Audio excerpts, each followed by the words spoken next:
Sziasztok, kedves szifonosok! Elérkeztünk a Kanapé Percek a Szifonban videósorozat következő részéhez. A mostani videónk a kitérő előadó művészet a fiatalok szemével programon belül tudjuk megvalósítani, és a mai vendégünk a 24-szeres magyar társastáncbajnok, Dancing with the Stars első magyar évadának győztese, az idei Dancing with the Stars 5. helyezette, a Ninja Warrior Star epizódjának egyik kiemelkedő alakja, Hegyes Bertalan, aki amúgy martfülyi születésűként azért Szolnokhoz is köthető. Nagyon szépen köszönöm a meghívást. Hát köszönjük, hogy eljöttél, és reméljük, hogy egy picit ez a kis idő alatt bele tudtok jobban látni Berci életébe, a táncos életbe, a táncművész életbe. Hogy alakult ki nálad ez, hogy a tánc az ilyen vonzó lett a te számodra? Miért a tánc? Én a zenét mindig is nagyon kedveltem. Gyerekkoromban rengeteg zenecsatornát néztem, és mindig lenyűgözött, ahogy így a videóklipekben táncolnak a nagy énekesek, a nagy világsztárok, Michael Jackson és társai. Úgyhogy én mindig menőnek tartottam, hogyha egy srác jól tud táncolni. Úgyhogy ez nekem abszolút soha nem volt egy ciki téma, ez a tánc az életemben. Már csak azért sem, mert az én anyukám meg a keresztanyukám, ők néptáncosok voltak fiatalabb korukban, és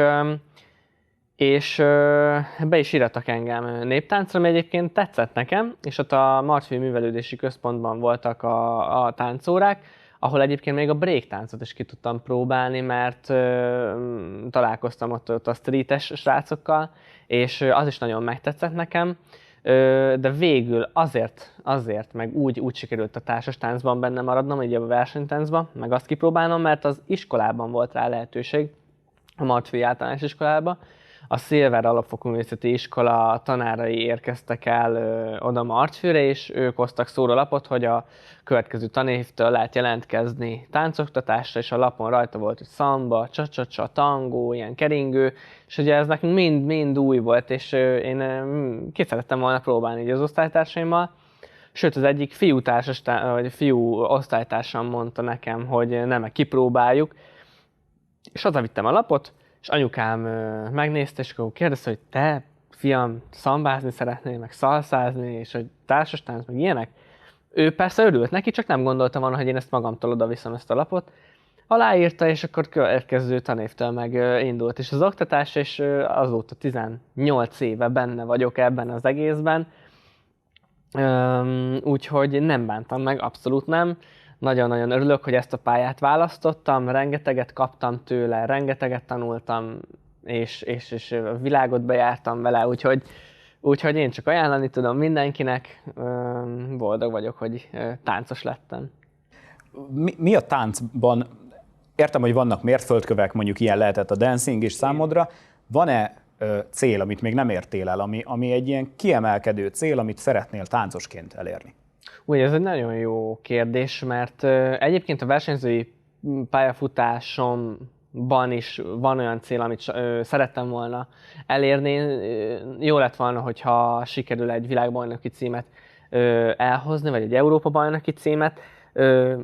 Sajnos ez nekem nem sikerült, de ugyanakkor el tudom mondani, hogy 24-szeres magyar bajnok vagyok, és van egy nagyon kedves emlékem, az utolsó táncpartneremmel, Farkas Bogival, mi világkupa 7. helyezettet értünk el a 10 tánc kategóriában, amit itthon rendeztek Magyarországon, Szombathelyen, és a Szavária rendezte, szóval ez egy nagyon-nagyon emlékezetes verseny volt, már csak azért is, mert a magyar táncsportnak a kiemelkedő alakjai és versenytársaink, edzőink, szüleink, barátaink, mindenki ott volt nekünk és szurkolt nekünk, és én ezt is egy ilyen nagy mérföldkőnek érzem a karrierem során, ezt a világkupa 7-et, hiszen ott egy egész csarnok nekünk, a magyar párosnak szurkolt, és ez egy olyan élmény, amit soha nem fog elfelejteni az ember.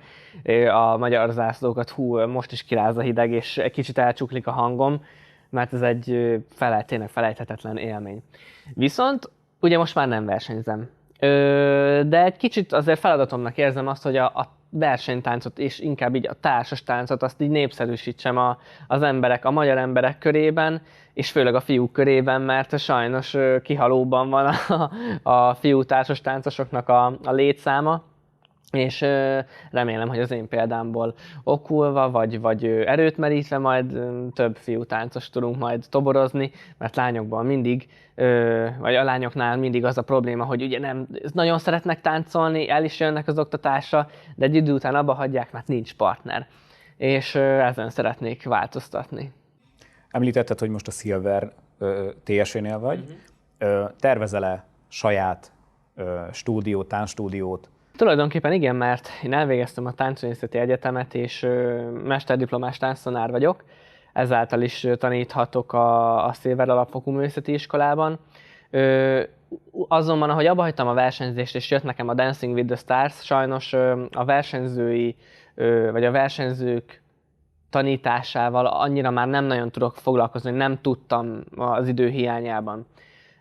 Sajnos kevesebbet is tudok Szentesre járni, meg ide Szolnokra, meg Martfőre, mert korábban itt is tanítottam. Azonban Budapesten nagyon sokan megkeresnek, és pár társas táncos társammal, mint például Isák Laurával, mi tervezzük azt, hogy saját vállalkozást indítunk azáltal, hogy ezzel a kisebb-nagyobb hírnével, amit így sikerült szereznünk a Dancing with the Stars segítségével, szeretnénk népszerűsíteni a táncot, és aki szeretne hozzánk jönni táncolni, tanulni, azt mi szívesen látjuk, és ennek a szervezésében vagyunk jelenleg is.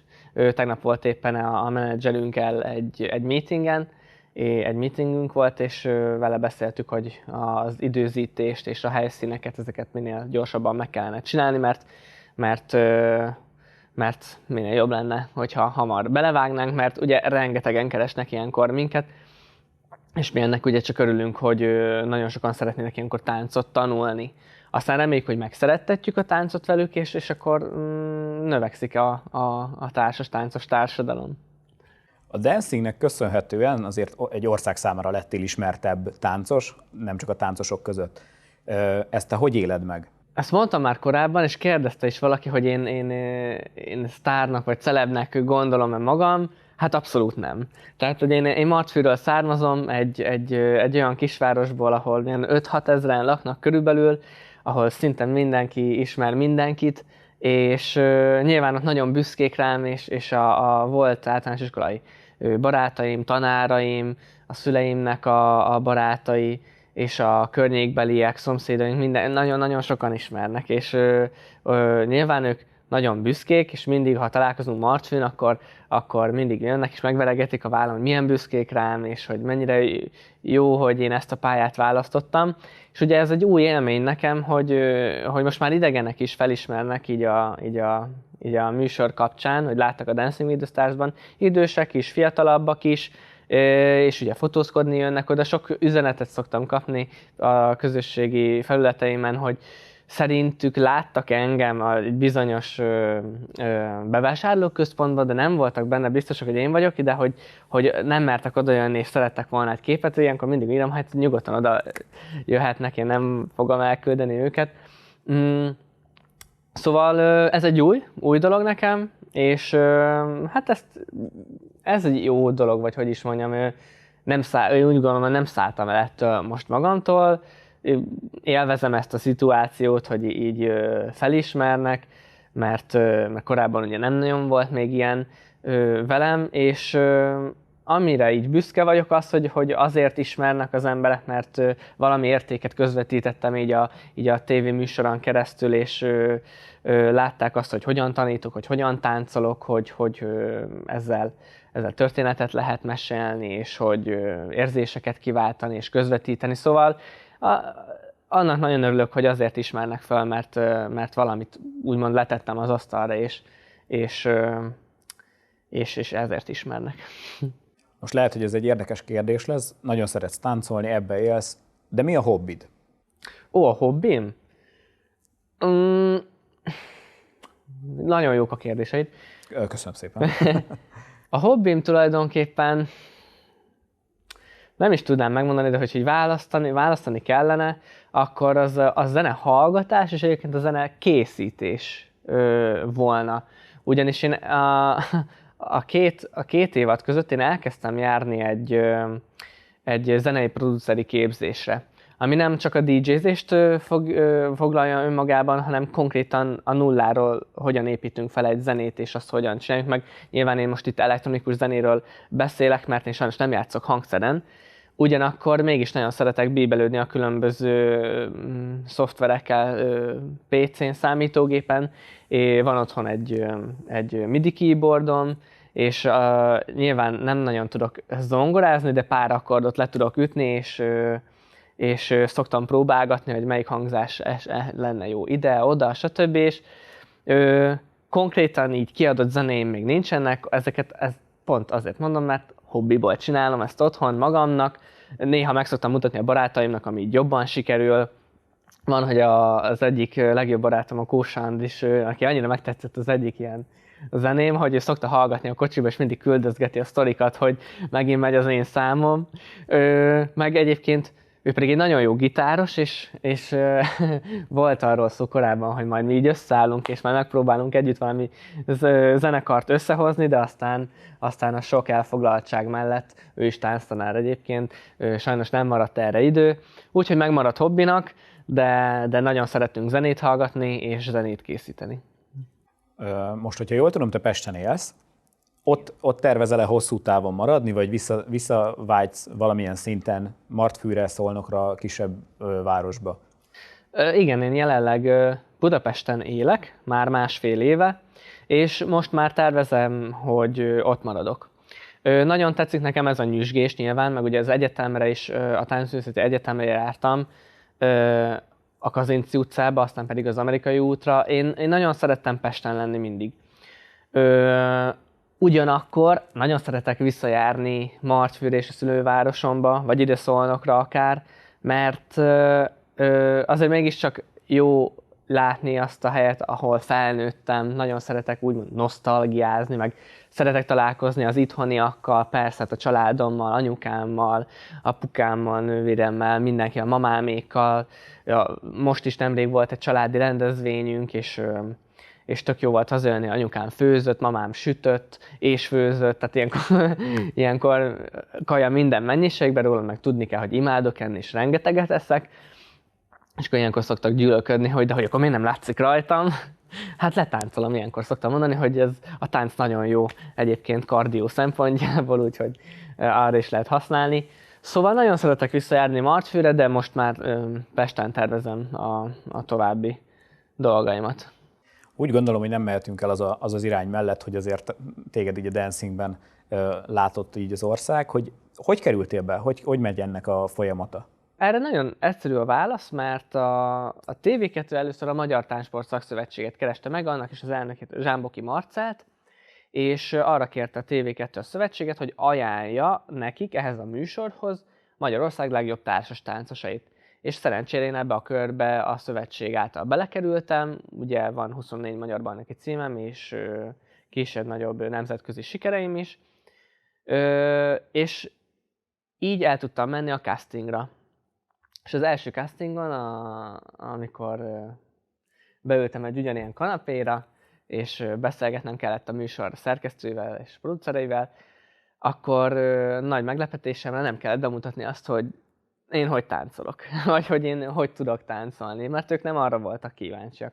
Beszéltettek nagyon sokat, nekem ez akkori új volt, hogy szerintük miért tartom érdekesnek magamat, miért lennék jó a műsorban, ki az, akivel táncolnék szívesen, ki az, akivel nem, és azt miért, és különböző szituációkba hoztak, hogy mi van akkor, hogyha egy nagyon híres, mondjuk Kossuth-díjas színészt kapok táncpartnerként, akkor én attól berezelek-e, és ez egy ilyen jó kis beszélgetés volt közöttünk, és tulajdonképpen arra voltak kíváncsiak, hogy mennyire lehetek érdekes szereplő ebben a műsorban a nézők számára. És tulajdonképpen ez egy ilyen rosta volt, amin átestem, beválogattak a következő castingra, és ott pedig már az volt a feladat, hogy azt kellett bemutatnom, hogy én hogy tanítok táncot. Tehát még ott sem az, hogy én hogy táncolok, ők teljesen megbíztak abban, hogy a szövetség tényleg a legjobb táncosokat küldi oda Magyarországon, és arra voltak kíváncsiak, hogy tanítok. És az egyik szerkesztőt, Ársona Émit kellett tanítanom, ő ki volt mondva egy celebnek, egy sztárszereplőnek, és ő bizonyos szituációkba kergetett engem, mondván például, hogy mondjuk ő nem tudja melyik a jobb meg a bal lába, vagy elfárad hamar, vagy nem is tudom, mindenféle probléma elé, vagy elém görgettek ilyen problémákat, hogy megtudják, hogy én hogyan kezelem ezeket, hogy vicces leszek, hogy elviccelem az egészet, vagy túlságosan komoly leszek, vagy balhés leszek, és akkor beszólok a Kossuth Díjas színésznek, vagy lemerem oltani, vagy hogy oldom meg a problémát. Hogy mozgok, és hogy viselkedek kamera előtt. És nagy meglepetésemre, amikor ez megvolt, egy hét múlva hívtak, és gratuláltak, hogy akkor szeretnének velem együtt dolgozni, meg borzasztóan boldog voltam, otthon újongtam, és hát sikerült az első évadba bekerülni, megnyerni, aztán még a másodikat is, vagy hogy bekerültem a másodikba, az is. És azt lehet tudni, hogy kit mondtál, hogy kivel táncolnál szívesen? Bizony, ez nem titok, és ezt sokszor elmondtuk, én a Gelencsér Timit mondtam, hogy ő vele nagyon szívesen táncolnék, mert én ugye az Exatlonban láttam leginkább korábban őt, és nekem egy nagyon szimpatikus szereplő volt már ott is, meg hát nem utolsó sorban nagyon szép, és mi is volt? Folyamatosan viccelődtek az, amikor már szó volt arról, hogy bekerültem a műsorba, csak nem tudtuk, hogy ő kivel táncol, azt se tudtuk, hogy kik közül, vagy tehát kik lesznek azok a sztárok, akiket beválogattak.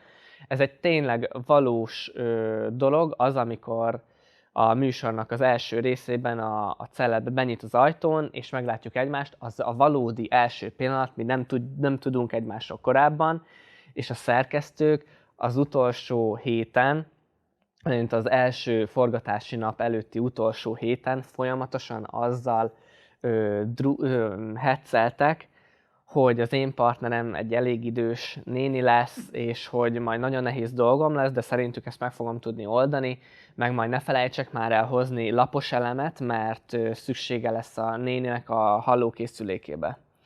És folyamatosan ezzel cikiztek, hogy én ezt elhiggyem, és tulajdonképpen bekajáltam, mert annyira paráztam, hogy valami olyan partnert kapok, aki nagyon nehéz eset lesz, vagy túlságosan idős hozzám, vagy nem tudom. Nyilván biztos megoldottam volna a szituációt, vagy a helyzetet, de nagyon paráztam, és aztán kopogtak az ajtón, belépett az ajtón Gelencsér Timi, és én azt a pillanatot nem fogom elfelejteni, és nem is hiszem el, nem hittem el abban a pillanatban, hogy ez megtörténik, nagyon boldog voltam.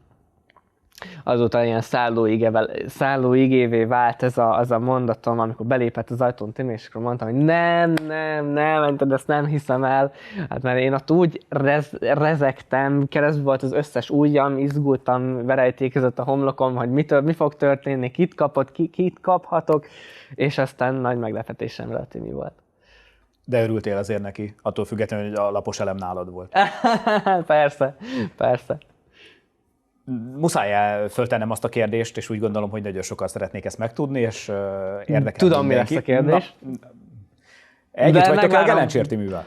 Együtt vagyok a Gelencsér Timivel, nem vagyok együtt a Gelencsér Timivel. Nagyon sokan, borzasztóan sokan drukkoltak annak, meg a műsor közben rengetegen írtak, hogy remélik, hogy egy pár vagyunk, és hogy sok boldog. Valaki konkrétan elkönyvelte, hogy mi már egy pár vagyunk, és akkor kaptuk az üzenetek, hogy gratulálnak, és hogy olyan jól összeillünk, és hogy nem is tudom, szóval tényleg sokan drukkoltak, egy fél ország, konkrétan 1,5 millió ember nézte ezt a műsort, de hát igazából ezt szerintem így ezt a szimpátiával értük el, hogy mi tényleg egy nagyon jó páros voltunk, a Timivel jól működtünk együtt, nagyon jó ötletei voltak, én úgy állítottam össze a koreográfiát mindig, hogy belefoglaljuk az ő ötleteit, amit meg akarunk valósítani, és tényleg mi már így az első pillanattól kezdve így tök jól működtünk, kiderült, hogy ő is ilyen maximalista személyiség, én is az vagyok, úgyhogy tök jól ki fogunk jönni egymással, mert megteszünk mindent a siker érdekében, egyszer nem veszekedtünk, nem volt semmilyen rossz megjegyzés egymással. Mert amikor elfárad az ember, azért így van, amikor kijön belőle valami olyan, amit mondjuk másnap megbánt, de nálunk még ilyen sem volt, esküszöm. Tényleg, tehát hogyha vissza kéne így gondolni, az összes próba nagyon jól telt, nagyon jól kijöttünk, a barátság azóta is megmaradt, voltunk együtt fesztiválozni, éttermezni, bandázni, ahogy ő szokta mondani, nagyon sokat szoktam bandázni, és csak utána volt érdekes, amikor véget ért az első évad, és neki ugye sajnos, nem is sajnos, nem sajnos, nekem sajnos, ki kellett mennie az Exatlonba, ezt majdnem egy fél évig, ezt ugye a Dominikai Köztársaságban forgatták, és hát ott nem találkoztunk, ott nyilván csak cseteltünk, meg videótelefonáltunk, meg ilyenek, de amikor hazajött, aztán rögtön egy piknik, meg közös bandázások a szerkesztőkkel, szóval mi jól el vagyunk nagyon. És mennyire nehezítette a második évadot az, hogy Timi is ott volt, te mint táncos ismét jelen voltál, és azért előtte nagyon sokat láthattak titeket együtt úgy az emberek, de ez így meg kellett szakadjon, vagy ezt hogy tudtátok könnyen megoldani? Hát ez is jó kérdés, ugye, mert ugye én továbbra is műsor szereplőként vettem részt ebben a műsorban, és kaptam egy másik táncpartnert, ugye a Nagy Rékát. Ő pedig már nem szereplőként vett részt, hanem műsor készítői oldalon, ugye ő az online részleget vitte, ő volt az online riporter, és nagyon sokan kérdezték azt is, hogy a második évadban hogy nem töltöttünk fel annyi képet, vagy nem tiktokoztunk, nem sztoriztunk annyira, de ez nem is, hogy is mondjam, ezt így megbeszéltük a Timivel, meg egyébként is így a készítőkkel, hogy neki a készítői oldalon pártatlannak kell maradnia, tehát hogy nem lehet az, hogy velem többet mutatkozik, vagy többet beszélget, vagy tartalmakat osztunk meg együtt, mert az olyan lenne, mintha részrehajló lenne a dolog, és az egyikünk sem akarta nyilván, hát meg a másik oldalon pedig nekem pedig a Rékával nem lett volna szembe. Nyilván ez fair abból a szempontból, hogy ugye ez már egy teljesen másik évad, egy teljesen új lap, egy teljesen másik páros, és a Rékára koncentráltam teljes mértékben, szóval, hogy ez egy új verseny volt, és igazából nincsen semmi ilyesmi, hogy mi mondjuk nem szeretnénk egymást, vagy nem akarunk találkozni, vagy ilyesmi, ilyenről nincs szó. Egyszerűen így hozta most a sors, hogy egy kicsit ezt tüneteltetni kellett, mert hogy pártatlan maradjon mindenki. És akkor nem is volt bennetek mondod, hogy nem vitatkoztatok, teljesen jól ment a közös munka, de egyáltalán nem merült fel egyikőtökbe se, hogy kicsit tovább vinni a táncpartneri kapcsolatot? Mármint, hogy ilyen párkapcsolati szinten, vagy ilyesmi? Hát figyelj, mi így erről nem nagyon beszéltünk. Igazából az biztos, hogy nagyon közel kerültünk egymáshoz, és nagyon sokat így, hogy is mondjam, bandázunk együtt.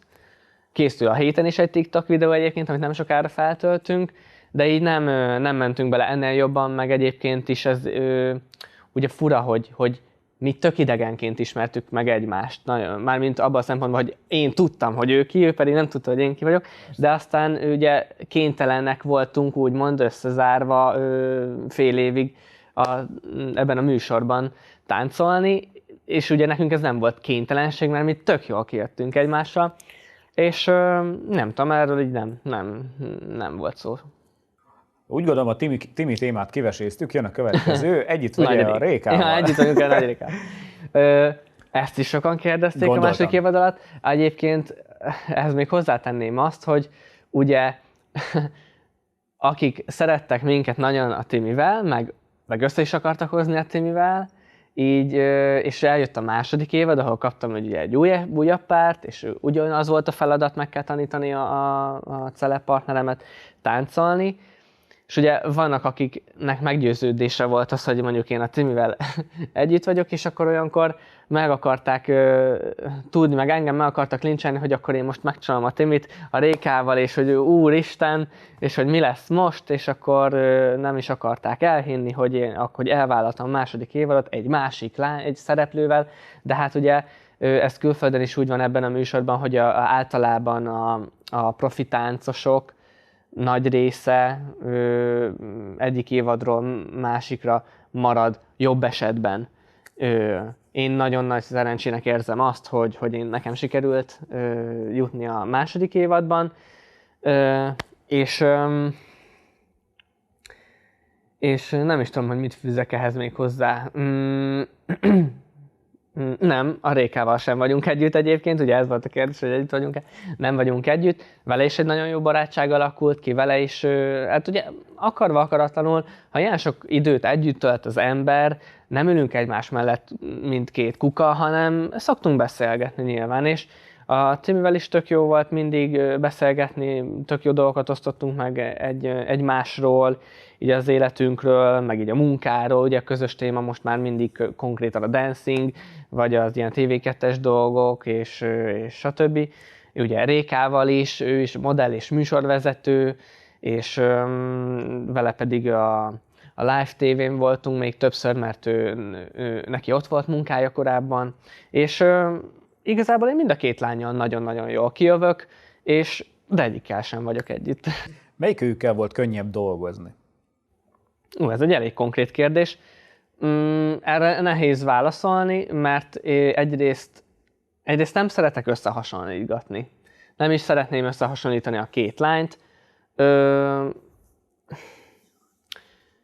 Ez olyan dolog, hogy nagyon azért nehéz összehasonlítani, mert az egyik lány ebben jó, a másik lány meg abban jó, és tök más karakter a két lány. Nagyon. Igen, ez látható is volt. Ez látható is volt, és ugye most nyilván nem az, hogy barna meg szőke. Igen, nem erre gondoltam. Nem, hanem egyszerűen ezt így nem lehet megfogalmazni azt, hogy a Timivel volt egyszerűbb dolgom, vagy a Rékával volt egyszerűbb dolgom. Más volt. Mind a kettő más volt, és mind a kettőtől mást tanultam meg, mint tánctanár, mert az egyiknek ez ment könnyebben, a másiknak meg az ment könnyebben, és ennyi igazából a válaszom. Szerintem lekanyarodhatunk a dancing témáról, most már egy picit körbenéztük így a történeteket, még egyetlen egy olyan kérdésem lenne. Az elején említetted, hogy kevesen táncolnak fiúk, szeretnéd, hogyha több fiú lenne így a tánc világába. Mi az, amitől úgy gondolod, hogy vonzó egy fiú számára a tánc? Köszönöm a kérdést, mert tényleg ezt így magaménak érzem, az, hogy egy kicsit népszerűsítsem a táncot a fiúk körében. Ugye én egy kicsit más eset vagyok, mert én magamtól kezdtem el táncolni, magamtól akartam ezt kipróbálni, és sokszor van az, hogy a fiúkat beiratják a szülők, kötelezően, vagy kötelezővé teszik, és ez szerintem csak egyre rosszabb így, mert annál jobban nem akarnak táncolni. Én azt gondolom, hogy ha egy fiú jól táncol, mondjuk egy buliban, az egy nagyon jó szempont a lányok szemében, és amúgy ez tökre motiváló dolog egyébként, hogy nem kell úgy elmennem akármilyen eseményre, vagy akármilyen buliba, vagy meg tudok jelenni úgy, hogy ha egy ilyen dolog van, nem ciki megmozdulnom. Tehát, hogy tudják, vagy tudom magamról azt, hogy tudok táncolni, van egy kellő magabiztosság hozzá, mert tényleg ez ad egy nagy magabiztosságot az, hogyha egy fiú jól tud táncolni, mert nem az van, hogy szerényen ott ülnek a kis széknél, mint a filmekben szoktuk ezt látni, hogy nem mernek felkérni senkit. Pont ez volt a gimimben egy nagy mentővem, hogy én egy olyan osztályba jártam, ahol sok vízilabdás volt szentesen, és engem mindig cikiztek azért, mert táncos voltam, és hogy ez nem egy fiús dolog, és hogy miért nem vízilabdázok, vagy focizok, vagy akármi, és hogy nekem miért kell ezt csinálni. De amikor együtt közösen elmentünk bulizni, akkor ugye mindig én táncoltam a lányokkal, és jobbnál jobb nők jöttek oda hozzám, és nem akarták elhinni, hogy ez működik, és akkor utána ők fordultak hozzám, hogy na de hát akkor jó, lehet, hogy van ebben valami, hogy akkor én is tanítsam már meg őket valami kis mozdulatra, mert hogy ők meg ugye kicsit merevek, aztán nem nagyon tudnak megmozdulni, és akkor így jobban lettem a vízilabdásokkal, és igen. Úgyhogy ez egy nagyon motiváló dolog lehet egyébként, meg nem utolsó sorban, egyébként sokan azt gondolják, hogy ez ilyen kis táncika. Hogy a tánc az csak tényleg ilyen, hogy eltáncikálunk, hogy eltingli-tanglizunk, de ez amúgy tud egy kőkemény sport is lenni, ugye én a versenyzésben benne voltam 17-18 évig, és én azért el tudom mondani, hogy voltak olyan erőnléti edzéseink, meg sorozataink, meg döntőket rekonstruáltunk, hogy egymás után nagyon sokszor táncoltunk, és itt nem csak a mennyiségem van a hangsúly, hanem az, hogy bizonyos mozdulatokhoz annyit kellett edzeni, hogy azt bírjuk szuflával, és egymás után többször is, mert ugye egy versenyen nem egyszer kell táncolni. Volt olyan verseny, ahol 55-ször táncoltam, és az azért az egy olyan bajnokság volt, ez a ifjúsági korosztályomnak az utolsó éve volt, tehát 17-18 éves voltam, és akkor még volt arra lehetőség itt Magyarországon, hogy ifjúságiban is elinduljunk a magyar bajnokságon, és ugyanazon a napon volt a felnőtt magyar bajnokság is, azon is megpróbáltuk magunkat, és mind a kettőt megnyertük. Egy napon. És azon a napon 55-ször léptünk parkettre az akkori táncpartneremmel Kis Violettával, és azhoz egy nagyon kemény előkészületet kellett csinálnunk erőnléti edzővel, táplálkozással, tehát ezért oda kellett erre figyelni, és ez egy szabályozott és fegyelmezett életmód kellett ahhoz, hogy ezt meg tudja csinálni az ember, és nem tingli-tangli. Úgyhogy ezt ilyen edzésként is fel lehet fogni bizonyos értelemben, hogyha valaki ezt komolyan gondolja. Még egy utolsó kérdés gyanánt, hogy mit üzennél táncművészként a fiataloknak? Mi az az egy gondolat, amit vigyenek haza? És hogy úgy gondolod, hogy ez legyen ilyen táncos vonatkozású, vagy akármi? Nem muszáj táncos vonatkozásúnak lenni, amit úgy gondolsz, hogy... Ez a baj, hogy követek én is ilyen motivációs oldalakat, idézetes oldalakat, meg stb. És annyira klisén, tényleg annyira, én is azt mondom, annyira klisésen hangzik, hogy a kemény munka meghozza a gyümölcsét. De az a baj, hogy én ezt a saját bőrömön tapasztalom, tehát, hogy én ezt annyira igaznak tartom, hogy én ezt mondanám, ezt vigyék magukkal, hogy és van még egy dolog, talán az még jobb, ami arról szól, hogy ha valamit nagyon szenvedélyesen csinálunk, és elhivatottan csinálunk, akkor az biztos, hogy meghozza a gyümölcsét a kemény munkának. Szóval én ezt szeretném mondani a fiatalságnak, vagy akárkinek tulajdonképpen, így az én karrieremből én ezt adnám tovább mindenkinek. Hát köszönjük szépen, hogy így válaszoltál a kérdéseinkre. Én pedig úgy gondolom, hogy már megszokhattátok azt, hogy a kanapépercek a Szifonban videóban mindig van valami játék, és szerintem butaság lenne elengedni egy táncművészt, egy Just Dance párbaj kihagyásával. Úgy gondolom, hogy én szeretek táncolni, ellenben nem biztos, hogy tudok, de ezt mindjárt meglátjátok. Állok elébe. Köszönöm a meghívást. Szeretném, ha így jönnél be te is. Feled ülnél.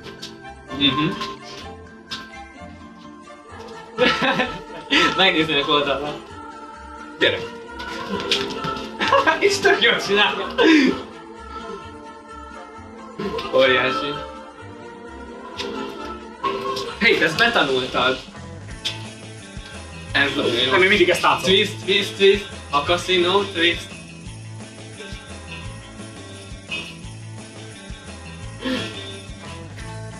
De te ezt ismered? Nem. Dehogy nem. Nem, én mindig itt táncolok. Figyelj! Így táncol az egyik barátom, Ricsi. Nézd. Forgunk? Óriási.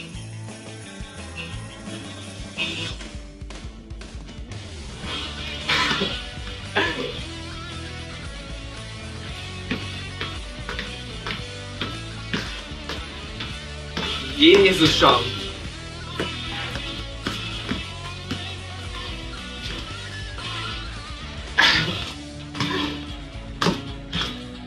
Jó, neked itt előnyöd. Ezt ismered ezeket a mozdulatokat.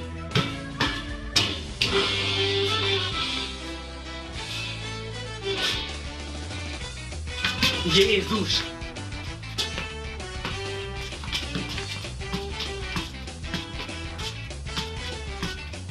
Erről nem volt szó. Bocs!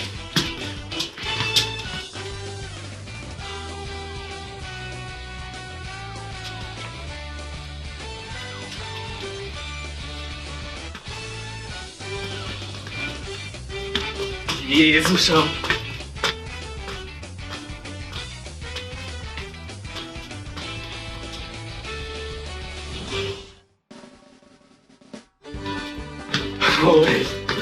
Na ezért mondom, hogy ez kondi kell. Nekem mondod?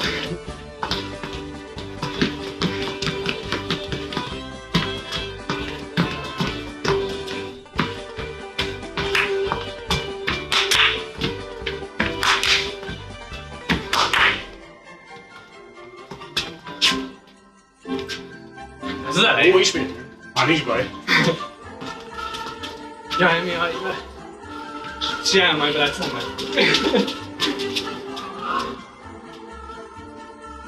Jól tartom a kezem?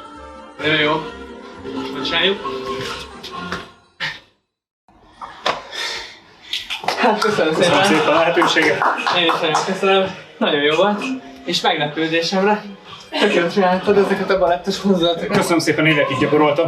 Ez volt a Kanapépercek a Szifonban következő videója. Köszönjük szépen, hogy megnéztetek, iratkozzatok föl, kövessetek minket. Köszönjük még egyszer Bercinek, hogy a vendégünk volt. És ne felejtsétek, gyertek a Szifonba, törzs fel magad!